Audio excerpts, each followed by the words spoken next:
सभी किसान भाइयों के लिए दोबारा से फिर बहुत बड़ी खुशखबरी है। मेरी फसल मेरा ब्यौरा पोर्टल 5 एवं 6 अप्रैल को दोबारा से खोला जाएगा। प्रदेश सरकार के दिशा निर्देशों में कृषि विभाग ने उन किसानों को सुनहरा मौका दिया है जो अपनी फसल का ब्यौरा किसी कारणों से दर्ज नहीं करा पाए थे। मेरा ब्यौरा मेरी फसल पर आप दोबारा से इसका रजिस्ट्रेशन करवा सकते हैं, जहां किसान अपनी फसल का पंजीकरण करवा सकते हैं। इससे किसानों को काफ़ी राहत मिलेगी।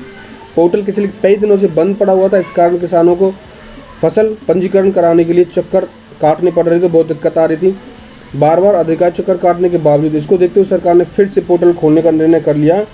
जिन लोगों ने अपने रजिस्ट्रेशन नहीं कराया है 5 और 6 अप्रैल को दोबारा से अपना रजिस्ट्रेशन करा लें, जो अब तक अपनी फसल का नहीं दर्ज कर पाए थे। मलेरा निवासी किसान केशव दत्त ने कहा सरकार का यह कदम सराहनीय है, इससे बहुत ही किसानों को लाभ मिलेगा। जिले कृषि कल्याण विभाग डॉक्टर अनिल कुमार कहना है कि किसानों की परेशानी को देखते हुए इसको 2 दिन के लिए दोबारा से खोला जाएगा। जिन किसानों का अभी तक रजिस्ट्रेशन नहीं हुआ है वो अपने मेरा फसल मेरा ब्यौरा पर जाकर अपना रजिस्ट्रेशन करा लें और अपनी फसल। नियुक्ति का इंतजार कर रहे अतिथि शिक्षक दिल्ली में। दिल्ली सरकार में अतिथि शिक्षक सेंट्रल बोर्ड सीटेट एलिजिबिलिटी पास करने के बाद भी 1 माह से दोबारा अटकी पड़ी हुई है ज्वाइनिंग। सीटेट पास न होने के कारण शिक्षा निदेशालय ने लगभग 600 शिक्षकों का अनुबंध 31 मार्च 2020 को समाप्त कर दिया था। अब इस साल जनवरी में हुई सीटेट परीक्षा को कुछ शिक्षकों ने पास कर लिया। दोबारा बहाली के लिए वे शिक्षक निदेशालय के पास में आवेदन कर चुके थे, लेकिन अभी तक उन्होंने बहाल नहीं किया गया। इस कारण कोरोना काल में मानसिक एवं आर्थिक रूप से परेशान हो रहे all India guest teacher association ने इस संबंध में मुख्यमंत्री उप मुख्यमंत्री को पत्र सौंपा है और उन्होंने कहा है कि अतिथि शिक्षकों को दोबारा से बहाल किया जाए और उनकी जिनकी भी परीक्षा पास हो चुकी है उन दोबारा से उनको ज्वाइनिंग पे रखा जाए। 31 जनवरी को यह परीक्षा हुई थी, जिसके बाद 26 फरवरी को इसका रिजल्ट जारी किया गया था। स्मार्ट क्लासरूम बनाने का रास्ता साफ। मुख्यमंत्री मनोहर लाल की अध्यक्षता वाली उच्च स्तरीय खरीद समिति ने 400 करोड़ की खरीद पर लगाई मोहर।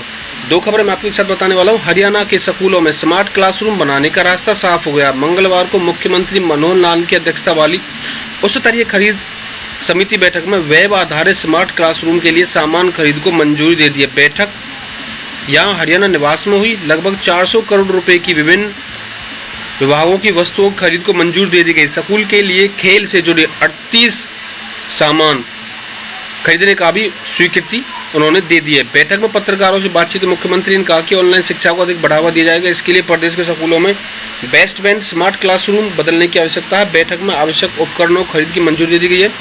स्कूल में आउटडोर एवं इंडोर खेलों के लिए 25 करोड़ रुपए की खेलकूद की वस्तुएं खरीदी जाएंगी। उन्होंने बताया कि ऊर्जा एवं सिंचाई विभाग को भी मंजूरी दे दी गई है। अगली जो घोषणा की उन्होंने, भुगतान के बाद किसान देंगे आढ़तियों को आढ़त।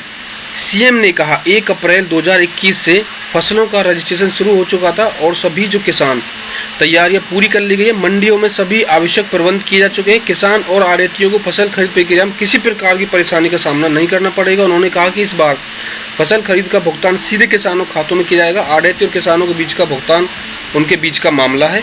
आढ़ती और किसान मिलजुल कर अपना पेमेंट का मामला सुलझा सकती है। सरकार भुगतान सीधे किसानों के खाते में करेगी। भुगतान के बाद किसान या आढ़तियों को आढ़त देंगे। OCI भारत की यात्रा के लिए पुराने पासपोर्ट की अब जरूरत नहीं होगी। वॉशिंगटन, भारत के विदेशी नागरिक OCI का कार्ड रखने वाले भारतीय मूल या भारतीय समुदाय के लोगों को प्रदेश लौटने के लिए अपने पुराने पासपोर्टों को साथ रखने की आवश्यकता नहीं होगी। भारतीय दूतावास ने केंद्र सरकार द्वारा इस संबंध में जारी अधिसूचना का जिक्र करते हुए बताया कि OCI कार्ड के साथ पुराने पासपोर्ट रखने की नियमित अभी तक खत्म कर दी गई है। इस घोषणा ने विदेशों में रह रहे भारतीयों की एक बड़ी परेशानी को दूर कर दिया है। दूतावास ने कहा अब से पुराने पासपोर्ट संख्या वाली मौजूदा OCI कार्ड के साथ यात्रा करने वाले कार्ड धारकों को सिर्फ नया मौजूदा पासपोर्ट अपना साथ रखना अनिवार्य होगा। दूतावास के मुताबिक भारत सरकार ने 20 साल से कम 50 साल से अधिक आयु वाले कार्ड धारकों के लिए OCI कार्ड पुनः जारी करने की समय सीमा को बढ़ाकर 31 दिसंबर 2021 करने का फैसला किया है। वर्ष 2005 से लागू दिशा निर्देशों के मुताबिक 20 साल से कम और 50 साल से अधिक आयु के कार्ड धारकों को हर बार नया पासपोर्ट बनवाने पर अपना कार्ड जारी करना होता है। भारत सरकार ने कोरोना वायरस महामारी के बाद इस समय सीमा को कई बार बढ़ाई, लेकिन OCI कार्ड धारकों के लिए पुराने पासपोर्ट को साथ रखने की अनिवार्यता में छूट पहली बार दे दी गई है। इससे भारत आने वाले कई प्रवासियों को राहत मिलेगी। प्रवासियों ने किया है स्वागत। विदेशों में रह रहे प्रवासियों ने इस नए कदम का स्वागत किया है। न्यूयॉर्क आधारित सामाजिक कार्यकर्ता और विदेशी नागरिकों के लिए पूरी दुनिया में काम करने वाले एयरपोर्ट के चेयरमैन प्रेम भंडारी ने इस कदम को बहुत साहसिक बताया और एयरपोर्ट से वापस न लौटना पड़े भारतवासियों को, इसलिए उन्होंने इस कदम को उठाया। आपात वीज़ा आवेदन में पैसे की अतिरिक्त बर्बादी से भी इससे स्कीम से बच सकेंगे। अब बताएंगे आपको कल की आंधी का हाल।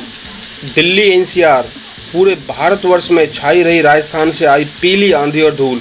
सड़कों पर दिन भर उठते रहे धूल के गुब्बार। 2 दिन राहत के आसार नहीं। कल भी यही मौसम था, 31 तारीख और 30 तारीख, 2 दिन, दोनों दिन आपको धूल भरी आंधी का सामना करना पड़ेगा। राजस्थान से आई पीली आंधी से दिल्ली एनसीआर को चपेट में ले लिया है। लगभग 40 किलोमीटर प्रति घंटे की रफ्तार से धूल भरी हवाओं ने मंगलवार को राहगीरों को चलना मुश्किल कर दिया। चाहे वो पैदल चल रहे हो, चाहे वो सड़क पर चल रहे हो, दिन भर गुब्बारे उड़ते रहे। इससे एक दिन पहले रिकॉर्ड तोड़ गर्मी से मिली राहत, थोड़ी बहुत मज़ा मिला था, बाकी उसे सब किरकिरा कर दिया। मौसम विभाग के मुताबिक अगले 2 दिन तक राजस्थान हवा से राहत मिलने के कोई भी आसार नहीं है। धूल भरती चक्रवर्ती हवाएं दिल्ली एनसीआर के लोगों के लिए परेशानी का सबब बनी हुई हैं। मौसम विभाग के मुताबिक इस समय पूर्ववर्ती राजस्थान के ऊपर चक्रवाती का केंद्र बना हुआ है। यहाँ से उठने वाली हवाओं की दिशा को दिल्ली एनसीआर की तरफ से तेज हवाएं रास्ता पड़ने वाले धूल के कणों को भी साथ लेकर दिल्ली एनसीआर पहुंच रही है। मंगलवार को दिल्ली एनसीआर में दिन भर धूल भरी हवाएं रही। सड़कों पर चलना मुश्किल रहा। लोगों की आंखों में धूल के कणों घुस गए। मौसम विभाग के मुताबिक कुलदीप श्रीवास्तव ने इन हवाओं को न्यूनतम और अधिकतम तापमान में वृद्धि नहीं हो रही है, लेकिन इनके धूल से भरी होने के कारण परेशानी में चक्रवाती हवाओं का असर खत्म होने के बाद तापमान में वृद्धि होगी। मौसम विभाग के अनुसार मंगलवार को अधिकतम तापमान सामान्य से 6 डिग्री कम रहा, 37.9, व न्यूनतम सामान्य तापमान 19 डिग्री सेल्सियस रहा। 76 साल में सबसे गर्म दिल्ली पारा 40 डिग्री तक पहुंच गया। धूलेंडी का दिन दिल्ली एनसीआर में 76 साल में सबसे गर्म रहा। तापमान में 40.1 डिग्री की वृद्धि पर जा पहुंचा। यह तापमान वर्ष 1945 वर्ष सबसे अधिक रहा। इससे पहले 31 मार्च 1945 को 45 डिग्री सेल्सियस तक तापमान पहुंचना तय था, बाकी कम रहा। रिकॉर्ड तोड़ इसमें तापमान दर्ज किया गया। संयुक्त पात्रता परीक्षा के लिए आवेदन 31 मई तक बढ़ा दिए गए हैं। सीईटी हरियाणा सरकार ने पिछले जनवरी में लॉन्च की गई नए साल पर योजना को मार्च तक उन्होंने बढ़ाया था। मार्च के बाद उन्होंने 31 मार्च लास्ट डेट उन्होंने घोषित की थी। इसके बाद फॉर्म नहीं भर पाए बहुत सारे लोग, या तो साइट में प्रॉब्लम थी या लोग इसके बारे में जानकारी नहीं थी। अब उन्होंने 2 महीने का टाइम और एक्सटेंड कर दिया। हरियाणा में सरकारी नौकरियों में आवेदन करने के लिए युवाओं को बड़ी राहत दी गई है। संयुक्त पात्रता परीक्षा के लिए ऑनलाइन आवेदन की तिथि को बढ़ाकर 31 मई तक कर दिया गया है। हरियाणा सरकार के सरकारी विभागों में ग्रुप सी और डी श्रेणी पर गैर राजपात्र शिक्षा पदों के लिए वन टाइम रजिस्ट्रेशन पोर्टल शुरू किया गया था।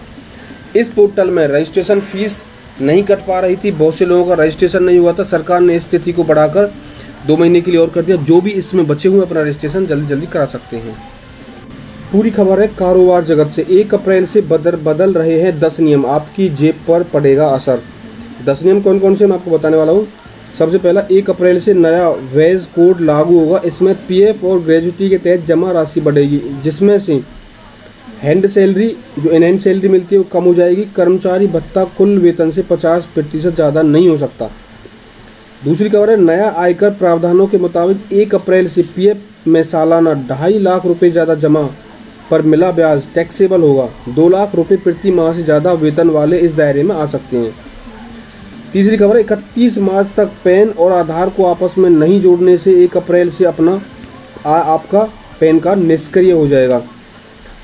अगली खबर, चौथी खबर, कर्मचारियों की सुविधा के लिए रिटर्न भरने की प्रक्रिया और आसान बनाई जा रही है। आयकर विभाग ने नए वित्तीय वर्ष में ऐसे फॉर्म मुहैया करा दिए जिनको आप आराम से भर सकते हो। ITR फार्म करानी जरूरी है।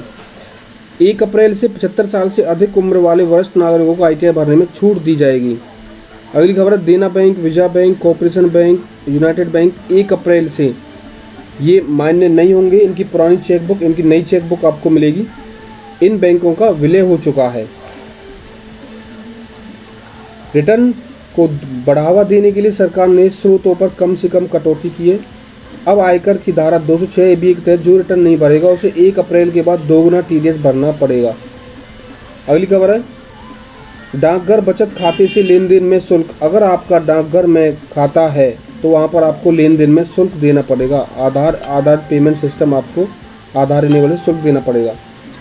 1 अप्रैल से नॉन सैलरी क्लास लोगों जैसे फ्रीलांसर्स, टेक्निकल सहायता को अतिरिक्त टैक्स देना पड़ सकता। अभी ऐसे लोगों को कमाई 75% TDS देना होता था।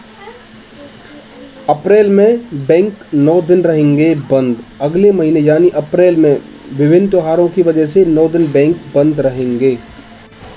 इस साल 2019 से कम रहेगा GDP का उत्पादन। रिपोर्ट। टीकाकरण की शुरुआत के बावजूद भारत के GDP का उत्पादन 2021 में 2019 के स्तर से नीचे रह सकता। संयुक्त राष्ट्रीय आर्थिक सामाजिक आयोग की आर्थिक वृद्धि दर 2021-2022 में 7% रहने का अनुमान है। एशिया प्रशांत के लिए मंगलवार को जारी इस रिपोर्ट में भारत में महामारी का प्रकोप शुरू हो गया था। पहले GDP और निवेश धीमा हो चुका था। कारोबारी गतिविधियों पर इसका प्रभाव 2020-21 में वृद्धि दर 7.7%